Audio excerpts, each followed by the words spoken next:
Well, Peter, thanks for doing this. This is going to be fun. I had been looking forward to talking to you about a number of subjects. The most pressing issue is your dad won Tim Duncan sitting in the lottery chair. You won Victor Wembanyama sitting in the lottery chair. What the heck are you doing letting somebody else sit in the lottery chair? Don, it should only be a Holt. Yeah, yeah, right. Listen. As much fun and excitement there is around the lottery, I hope we're not in the lottery again. And we want to build a team the right way and attract and retain great talent. It's fun sitting up in that seat, but with Mitch, he's going to be the leader of the future, and he's a phenomenal person, and I think he did pretty damn good up there, moving from the 8th pick, which was most likely, to the 2nd pick. So I think he brought his own version of luck and blessings, and I don't need to be up there anymore. Since you brought him up, for years, everybody speculated when Pop steps down. Sure. Is it going to be Mike Budd? Is it going to be Mike Brown? Is it going to be one of these Brett Brown? Is it going to be Becky or Tim when he was an assistant? And it ends up being Mitch. And I think some fans were surprised because he kind of flew under the radar until this year.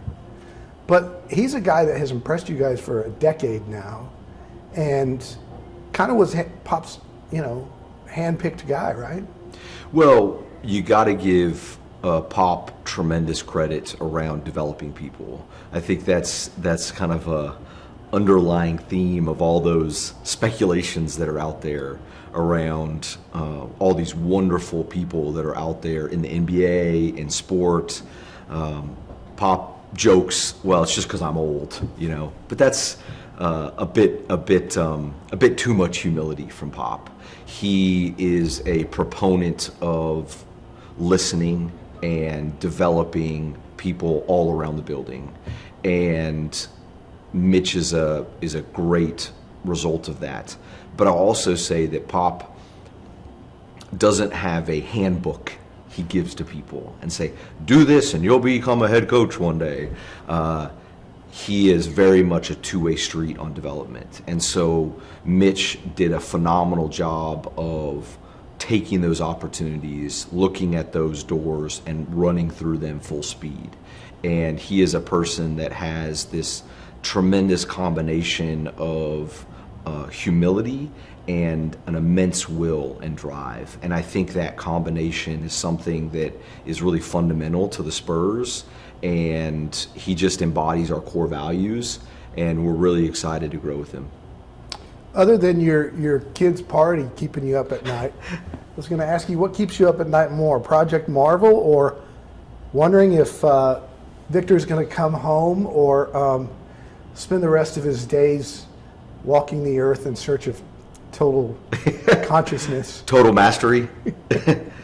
Well, I just got to say, how lucky are we to have people in the organization like Victor, like the rest of our players that are striving for greatness, whether that's within this building, within their team, or individually. I think that's really special.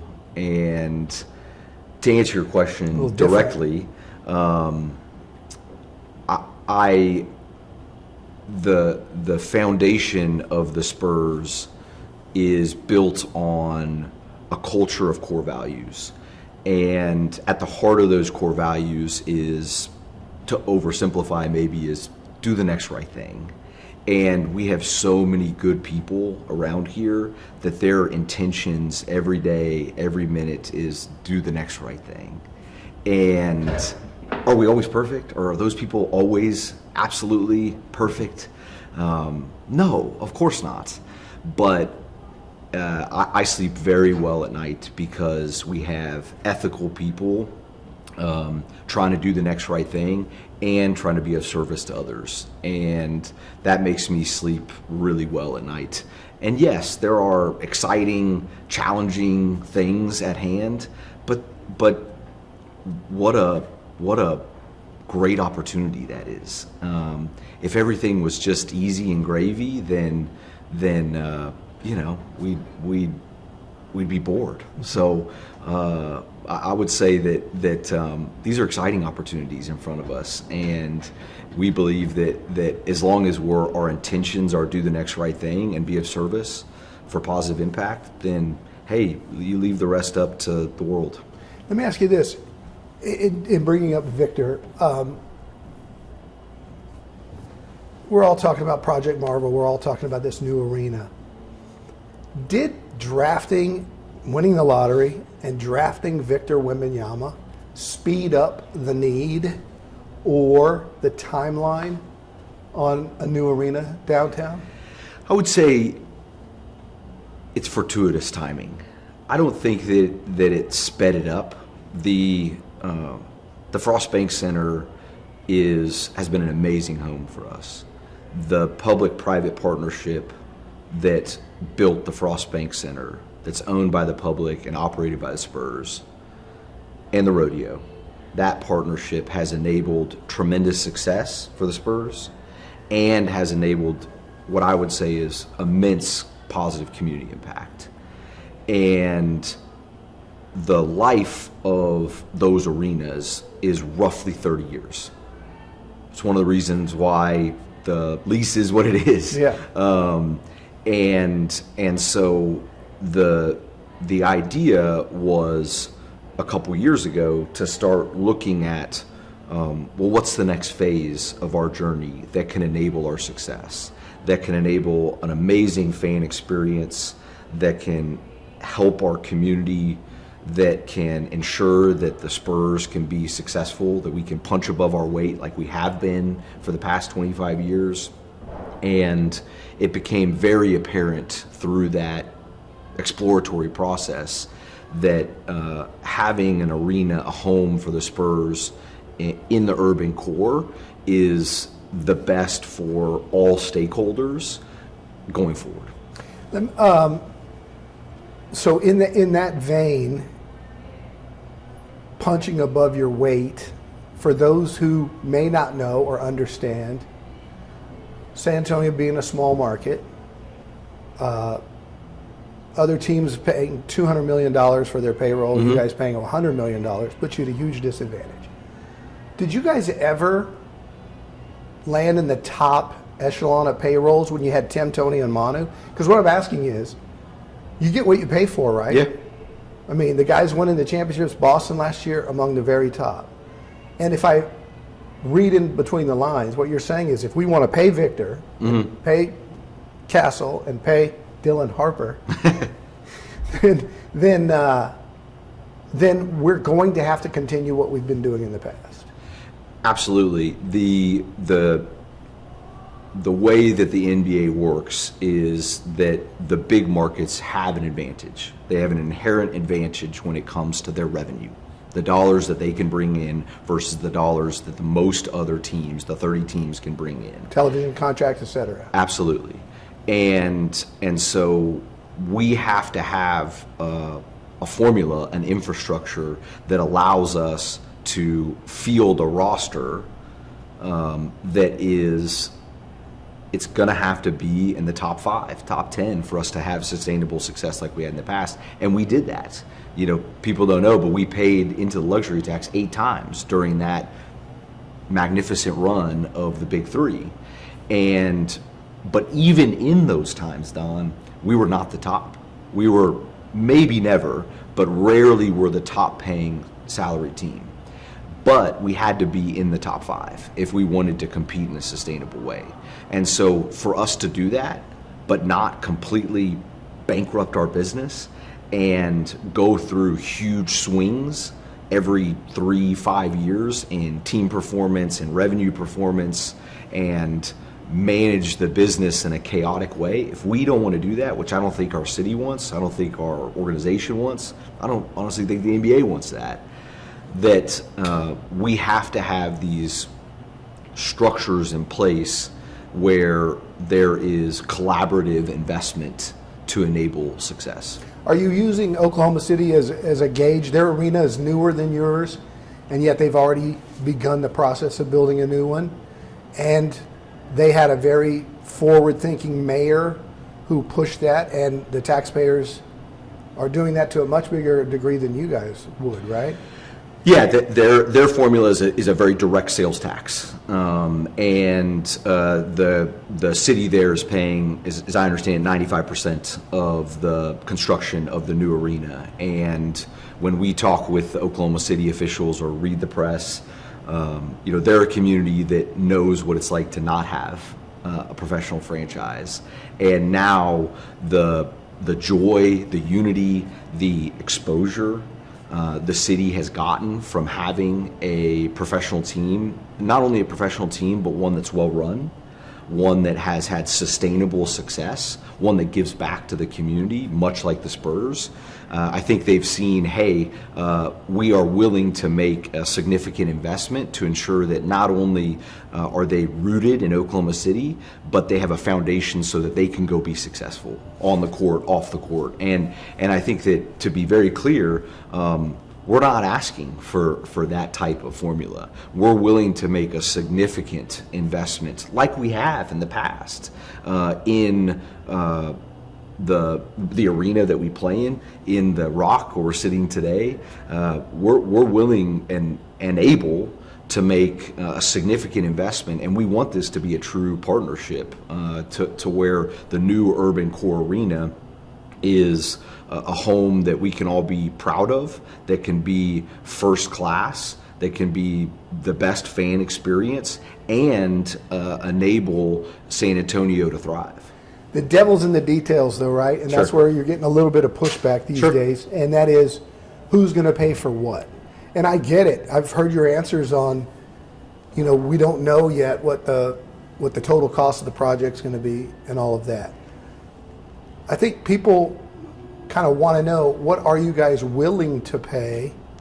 And more importantly, if this thing's going to get put on a ballot by November, do you have enough time to get the information you need to the public so that they can make an informed decision? Yeah. Listen, the way we got the Frost Bank Center built was through a public election, and then the way that we were able to do a major renovation was also through another public election. And so we very much want this to be a process where the public has a say. Those are our fans, those are our constituents, and so let me answer your second part of your question first. Yes, I think in the next 45 days or so, the project cost, the arena cost, the funding mechanism clarity will become very apparent.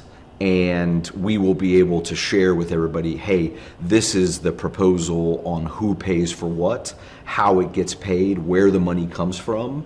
And I think that what the public will see, what everybody will see, is that it'll be a fair agreement. It'll be a fair partnership with fair investment from each partner. So I don't have more information on dollar figures because they aren't here now. But I think in the next 45 days, which will give everybody plenty of time to digest, to ask questions, to understand the details, because I understand it. The unfortunately, the way that the legalese or politicians speak can be confusing. What is a venue tax, right? What is a hot tax? We have all these terms, but to put it in the most simple way, because I have a bit of a simple mind, is, hey, the way that we have funded the Frost Bank Center is through visitor tax. When people come to San Antonio or Bexar County and they rent a hotel, they stay in a hotel or rent a car, then there's a certain portion, a fee that is paid that goes into a kitty that is dedicated to be used for venues. And that's what we are proposing to be used for this, and also to ensure that the Frost Bank Center, the rodeo, the county is taken care of at the existing site. And then also there is a state venue tax out there where the state collects similar fees on visitor type of expenses, spending. And cities can apply and go get those funds. that are dedicated. And when you say dedicated, people have been asking, Yeah. that's public money. Why right. doesn't it go to streets and repairs and all that?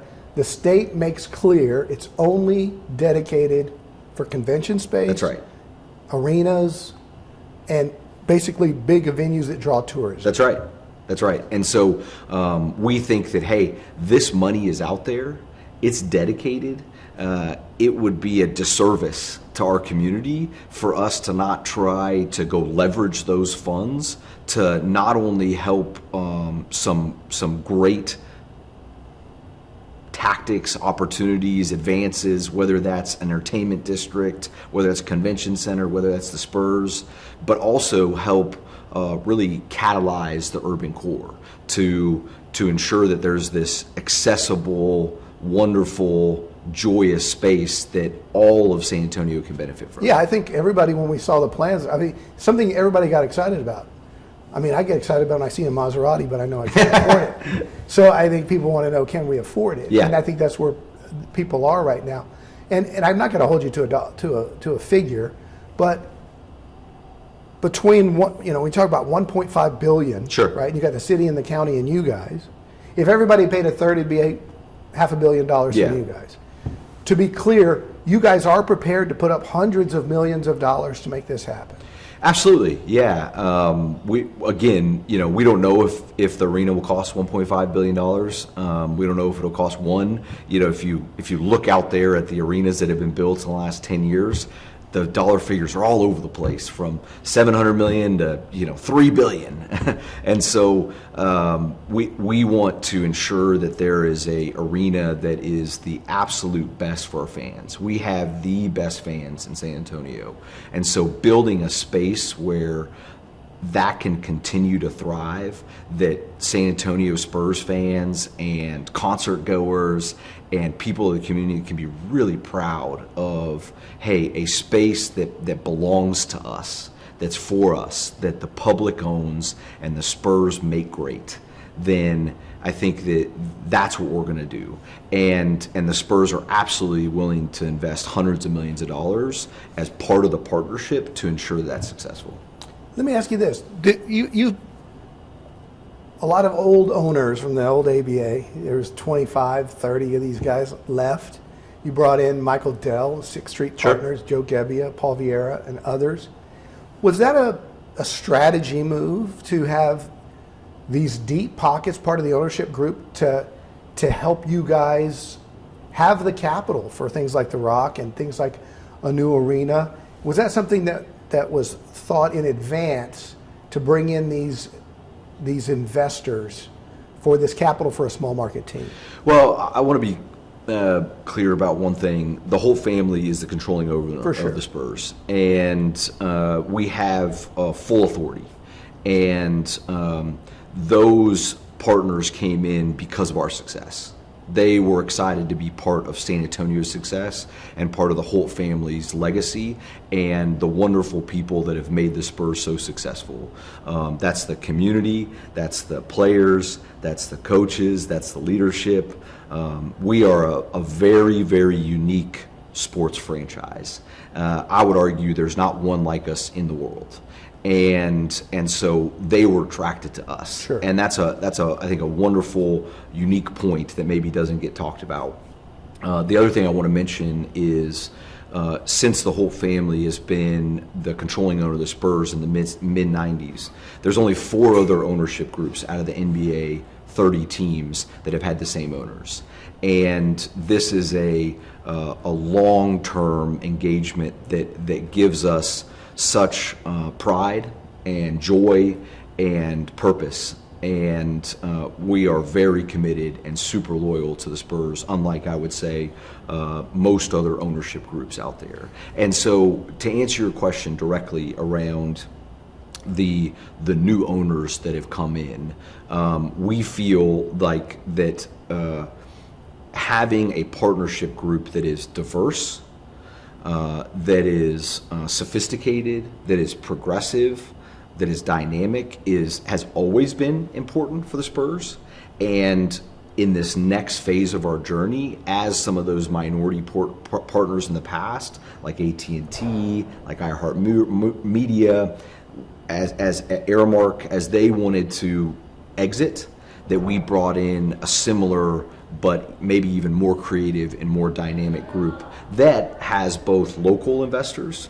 McComb's family is part of our investment group.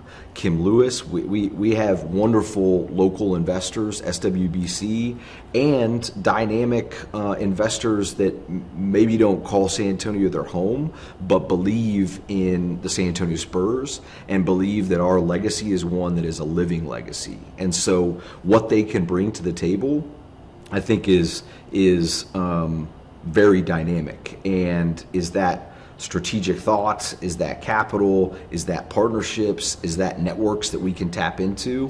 What we felt and feel is that there's been so much chatter around, hey, what can they extract out? That's not how we talk about it. That's not how they talk to us about it. It was, what can they add? What can they add to San Antonio? What can they add to the Spurs? How can they help? And that's what we've seen so far, and I think we'll continue to see that.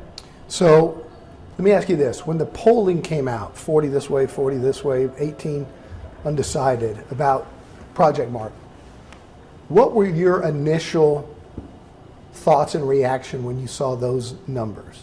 Because there's about, looks like 40 people love it, 40 people hate it, and about 20% will decide this thing. Well, did you see that as a negative or a positive? Neither. I saw it as neutral. I think it's too early to tell. There's not enough good information out there. And, I think polling is what it is. We've seen it seems like the nature of polling has become, maybe to spin it positively, fluid. And so, we know that we've got the best fans in the world. And we know in our hearts, we care deeply about San Antonio. And we want this arena project to be really beneficial to San Antonio and Bexar County. And we know we can't do it without partners. And we know we can't do it without the community. And so we absolutely are excited about talking to the fans and telling them about how this project's going to work and how there's going to be incredible mutual benefit. And we're excited about that. Yeah. Will we see in the coming days an obvious and dedicated campaign, using your most popular people like Manu or Tim or David and people like that to help you guys get your message across? I think that a couple things. One is I hope that people see the constant love to steal pops, pound the rock. Our community efforts are consistent. And I think people do see and will see the positive impact that our players, our coaches, our organization, our dollars, Spurs Give, Spurs Youth Basketball, the whole family, our partners, we want to ensure that San Antonio is a great community all the time. But yes, in this specific project, I think it's really important that people understand the facts, and we're going to do our absolute best to inform people, to answer questions, to be part of forums, and you will see a conscious and dedicated effort to ensure that the information is accurate and that people can really dig into the benefits of a new urban core arena. So I guess the message is today is, and from what we saw, like commissioners' court hearings and things like that, is be patient. The information's coming. You'll have it before you have to cast your vote. Absolutely, 100%. Okay. When will you guys decide on a developer, and how important is the revenue guarantee from that developer?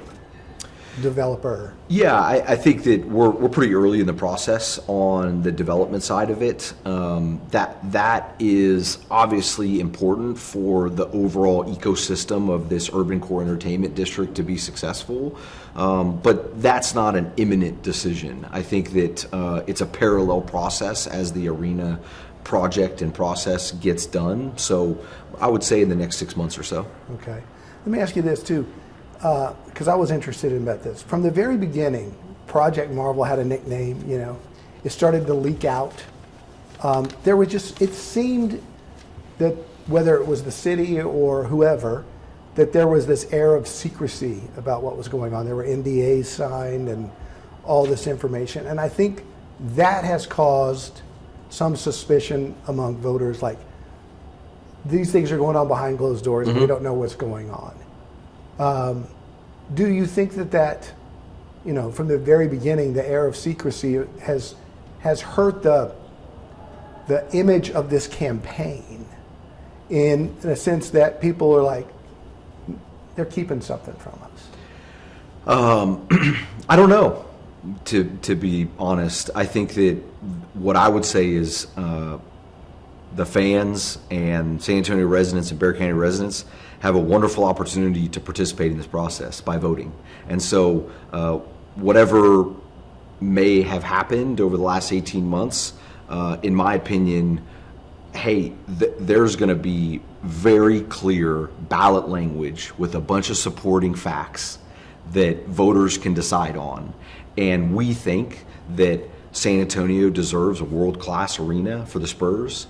And we believe that it can catalyze our urban core that can be accessible to all of Bexar County and exciting to all of Bexar County.